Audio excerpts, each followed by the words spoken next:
So today we're going to look at the empathy map. The empathy map is part of your journey that allows you to quieten our judgments and to look at someone else's point of view. It helps us amplify our own senses of listening, of observation, and communication by looking and speaking to somebody who is going through a certain scenario or a certain element of the problem that you're trying to solve. It's important to start with this because when we're solving problems, we're not solving for somebody else, we're solving with somebody else. So we really want to account for all the stakeholders or actors, or the main group of stakeholders or actors that you and your team have decided to look into. So in the center of the map, you want to place, you can make up a name, but you want to place a name of a person and maybe their role, like who are they? So for the case of this example, the problem that I'm trying to solve with my team is to bring awareness and action to how we purchase, prepare, and consume food at schools, and to reduce our carbon emissions into the environment. So my stakeholder is going to be a school chef, and her name is Tina. Okay, so we're kind of building a persona here because we're using the assumptions, we're trying to put ourselves in place of what Tina might think or say or do, being a school chef, looking at the scenario that she is the one working with management to purchase food that is needed by the school, to prepare the food and how it's consumed by the students, and then maybe how also the waste is being disposed of. So she might have that role as part of her environmental setting. So I'm speaking to Tina, and I'm just taking an assumption here that maybe she is seeing in her environment that a lot of food is wasted during the week. Maybe she's also saying that management is not able to give her the budget she needs.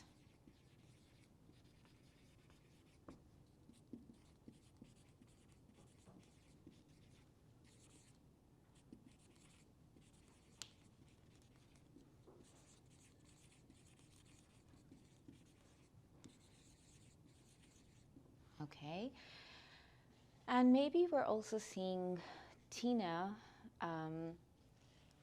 or rather Tina is seeing that maybe today many students are bringing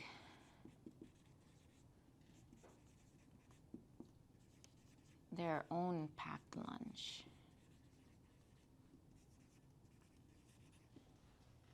Okay, so after seeing some elements of what Tina might be seeing in her environment, we want to see how Tina, what is she hearing? Maybe what is she hearing other people in her environment say? What are some of the stories that are going on? So maybe Tina is hearing that budgets are being cut. Okay, maybe she is hearing that students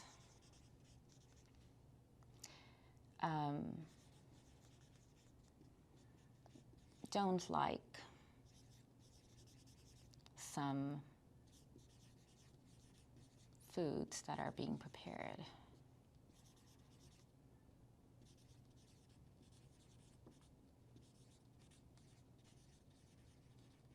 Okay. And you can come up with some more scenarios of what that might look like and what she might be hearing. Now, with that, what do you think she might be feeling? So now it's going a little more deeper into her internal kind of aspects of thinking, feeling, and even some of the pains that she might be feeling. So, what might Tina be thinking at this stage after seeing and hearing these things?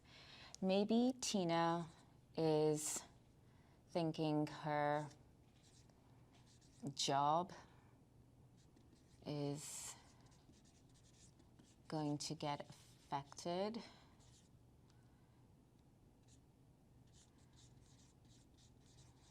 Okay, because of the budget cuts. Maybe she is thinking that she needs to create different menus.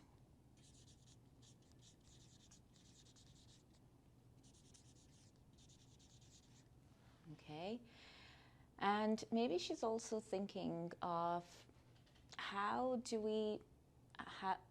does she and her team develop a much better space for people who come into the cafeteria, students, teachers, staff that come into the cafeteria, to make this a more inviting or kind of caring space.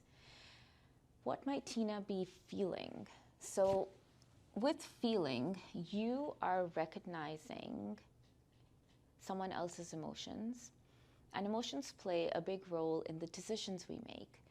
So if Tina feels like maybe she's feeling frustrated,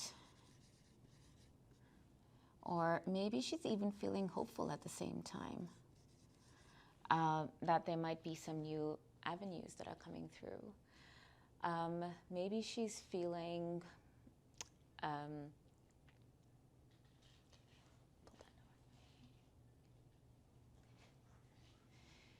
maybe she's feeling like she'd like help. So those are some elements that you can kind of look into in starting to understand where Tina is coming from.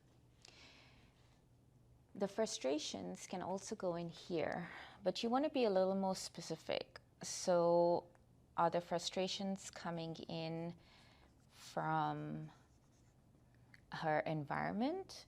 Are they coming in from just a personal aspect of her career? So you want to be a little more specific as to what that might be. Maybe the pains are that she does want to be able to produce really a healthy meal under a certain budget, but she feels like she's not able to. So then that point would go down here too. You want to then look into what her needs might be. So in terms of what does she want to see happen? So in light of the problem you are trying to solve with her, what are some of the things that she might need? So if we're saying in terms of purchasing power, in terms of preparing, in terms of the consumption of the food and the waste of the food, what are some things that Tina might need to make that happen? And then the saying and the doing is really a section for you. So you could put down questions that would come to mind with how you'd want to phrase some questions to Tina, and how Tina might resolve those questions. So the saying and the doing is really a place for you to kind of create a discussion with Tina and her profile. So I'm looking at the empathy map, and basically from Tina's position as a school chef, you really want to be able to do a couple of these for different stakeholders or actors in your system. So have each person in your team look into a scenario for one or two stakeholders. So each one fills up an empathy map. So, for example, for a school chef, maybe for a student, maybe for school management, and maybe for a teacher or an educator, and look at their points of view in terms of the social issue you are trying to navigate.